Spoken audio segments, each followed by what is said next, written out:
Tell us a little bit about Age of Angra as a world. How and when did that all start to get encompassed and become the game?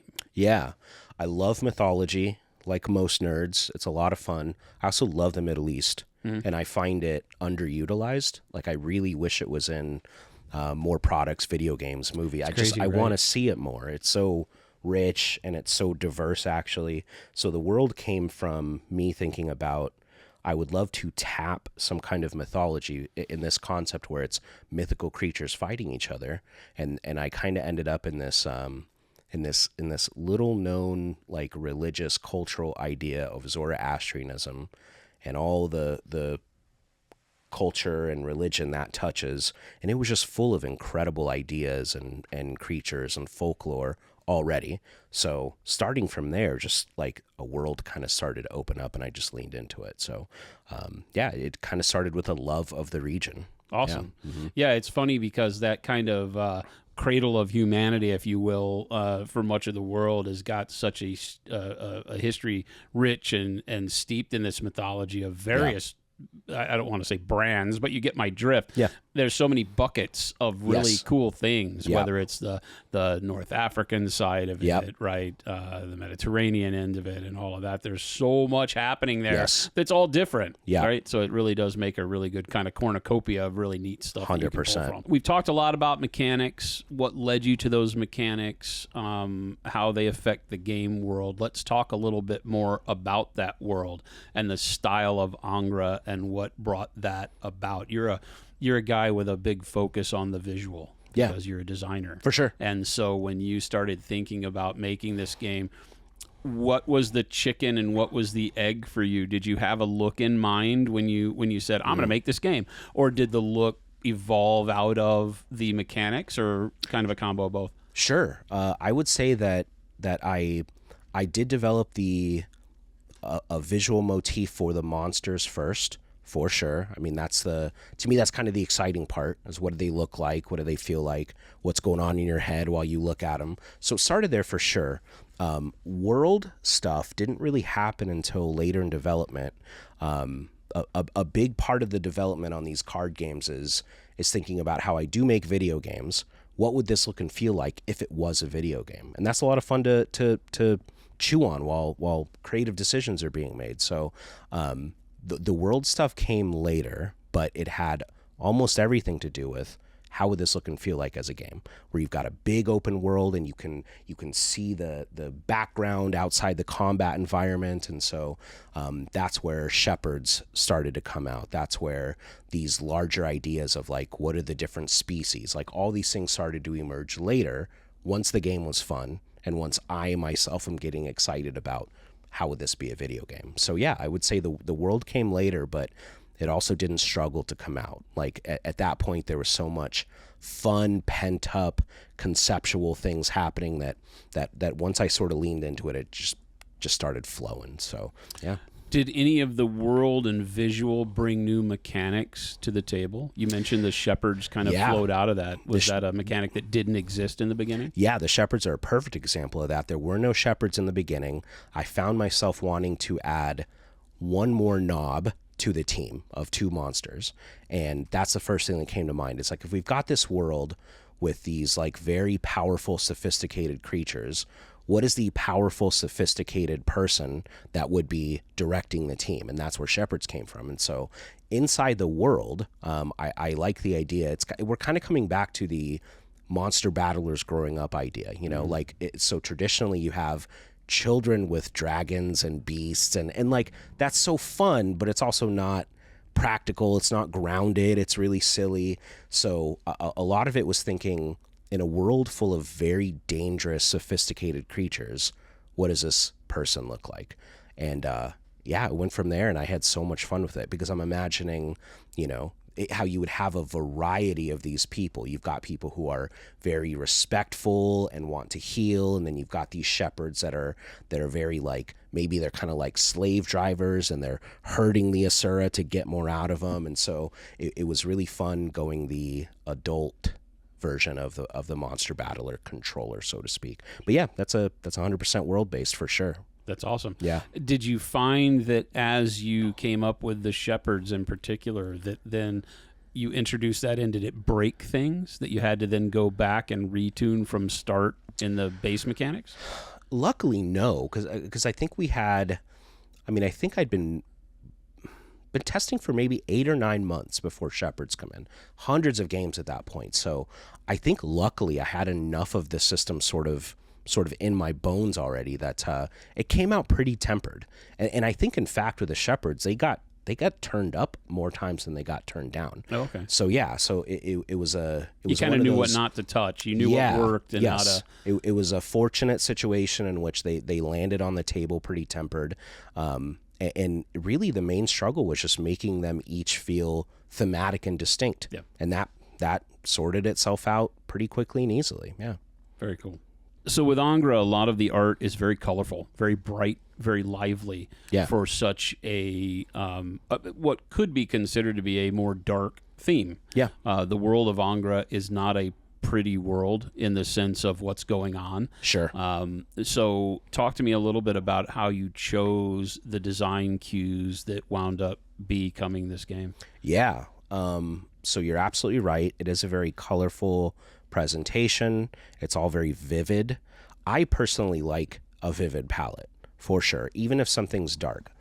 But about that, like, I'm also 40, so I have childhood memories that are very meaningful of things like Labyrinth, things like Dark Crystal, things like where you've got these worlds that are scary and threatening, but they're still very beautiful. And I've always loved that combination very much, where it's kind of disarming, you know, like you go into it thinking, oh, this is what this is. This is safer than maybe I think it is. And then when it finally, you know, pops up and threatens you, I love that feeling. And it's part of the masochistic, you know, Ben that's inside me that's like, I love when something, you know, surprises me and freaks me out and maybe hurts me a little bit.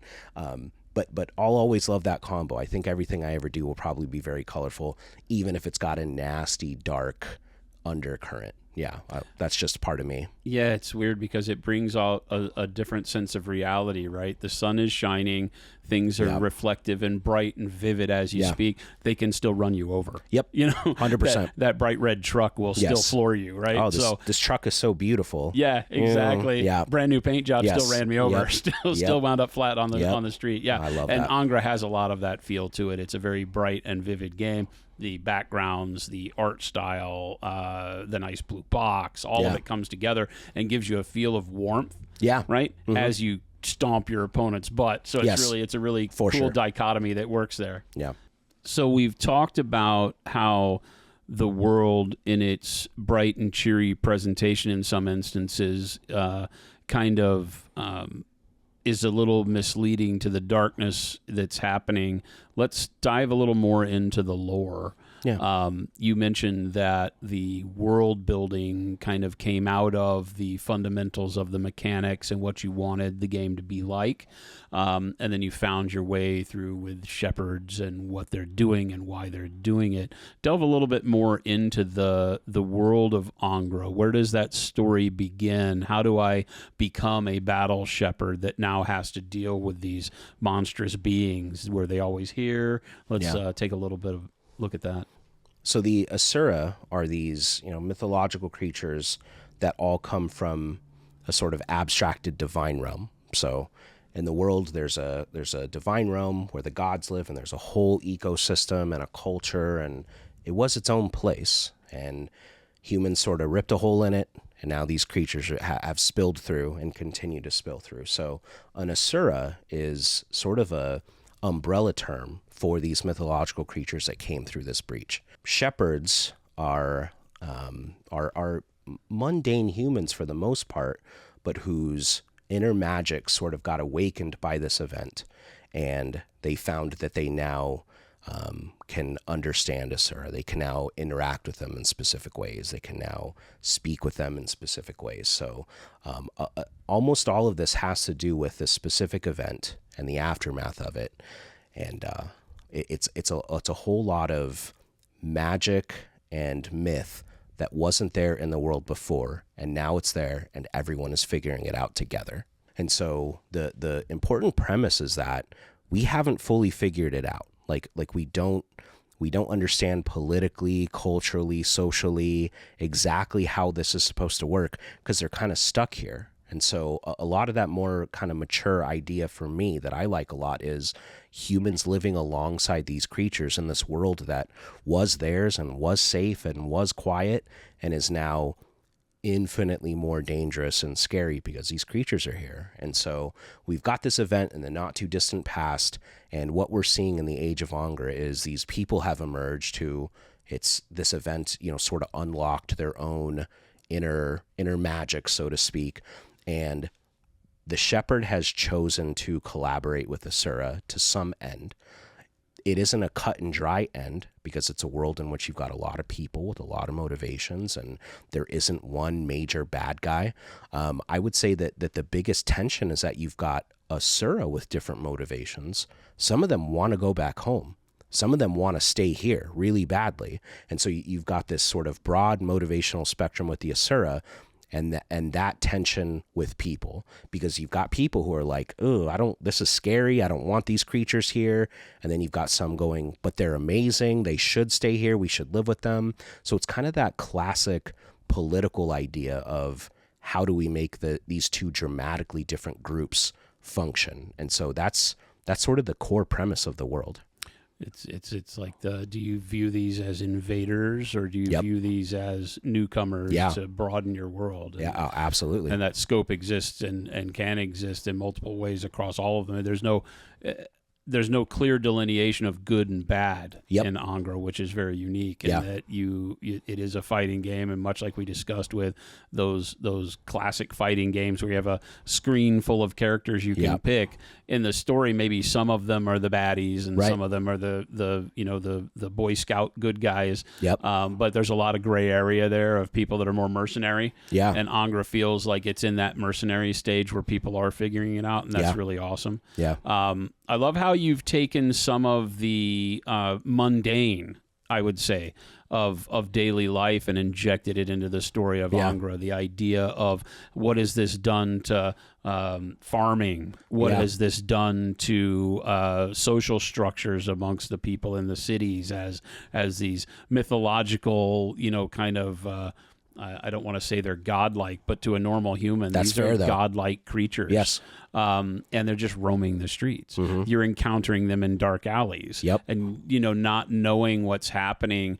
Why was that important to you to delve into those points for what is essentially a battle game? Yeah. I really like when there's a captivating theme that lends weight and context to the battle itself. So, as much as I love Street Fighter or whatever it might be, the concept is always these guys are fighting, like there isn't anything to sort of like emotionally invest in, It's so the grand tournament more time. Yeah. I mean, and that's fine. I don't have a problem with the existence of those themes, but I really, and you'll see this a lot in the rule book of the game. I'm really trying to bring people into the world and to help them feel like something bigger is happening when they're having what appears to just be a simple battle between two teams, because it can be really complicated. And I want that to be a part of the mental load, is like, if you're the kind of person that engages in lore and concepts like that, I want that to be a part of it. It's like, why are we fighting? What is going on? Maybe there's something I want and you're in the way. Like it's really important to me that the world is sort of braided in with the gameplay. And so you're going to see in the book that, like you said, there's ways that it's affected farming. There's ways that it's affected people just living in cities. I would love to point out that of the 9 Asura that come in the game, the one that is arguably the scariest is this giant demon. And the truth of these demons is that they're just marginalized in heaven and over time became big and scary because that's what happens in that ecosystem. And so you're going to be looking at this card of this really horrifying, scary, got skulls, but these are just creatures that are just don't want to go back to heaven. They're like, no, just let us stay here. We'll cook. We'll clean dishes. We don't give a crap. Let us just live here. We so badly don't want to go home. But they're so big and horrifying that it's a problem for the people in the world. And ideas like that are so fun to me because it's not just, you're not just going to be looking at meaningless creatures when you're playing the game on the table. Like each of these things is important and thematic and has something going on about them that makes them interesting. Yeah, it's interesting. Would you bring in the dog from outside in the rain if the dog had, tremendous horns and a necklace of skulls? Yes. Because that's just, where he came from. Yeah. It's like, it's still the same dog cowering in the rain, really wants some food and warmth and all that, but you might shut the door in its face. Yep. So it builds an interesting concept with regards to how this world will develop. Let me back up. Is Ben Ruiz a lore hound? By default, yes, for sure. I find that most of the time it just doesn't grab me. So, yeah, I just don't get to engage in lore a lot because it ends up being kind of simple most of the time. Very kind of inch deep, mile wide, a lot of things discussed, nothing delved into. Right. There's a ton of Street Fighter lore. Mm-hmm. It's not good. It's engaging and making you want more, and then it doesn't deliver. Right. It leaves a lot up to the imagination that kind of isn't really in that space. Right. Talk about how that drives you to the things you make, not just Angra, but in general for you. What is it that you think you have a responsibility as a game developer, whether video or tabletop, to expose that lore in a meaningful way? And then do you feel like you have a responsibility to give people, a little bit more depth? Yeah, for sure. I mean, ultimately, I'm trying to take care of the people that are in my boat the most, where they want to engage in the lore and they want to get an idea of the world, but what's there isn't worth their attention. So I'm trying to take care of that person first.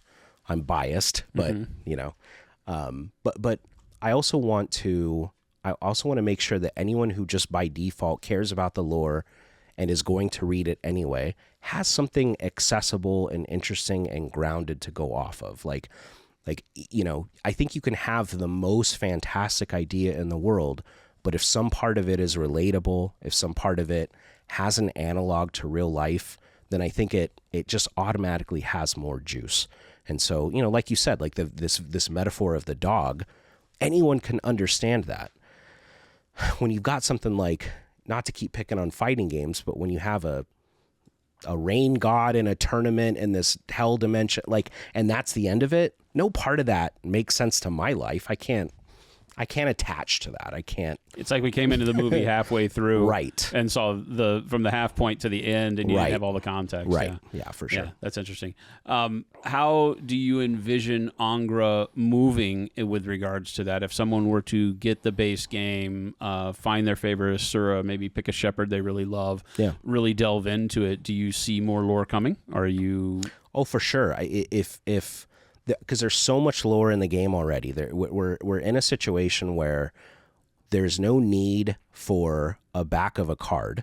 So a lot of the cards in the game, if you flip them over and look at the back, have all kinds of flavor on them. So I'm hoping people will attach to that and find fun things in there. So if we're in a situation which people are liking the game and they're liking the lore, absolutely I will keep developing it and sharing it, because that's the dream situation right there. Awesome. Is this writing exercise to make sure a world has juice now gets to be kind of part of the job. So, 100% I would keep doing that. Oh my gosh, we get to do what we love. That yes. Sucks. Yeah, let's go. Sucks for us.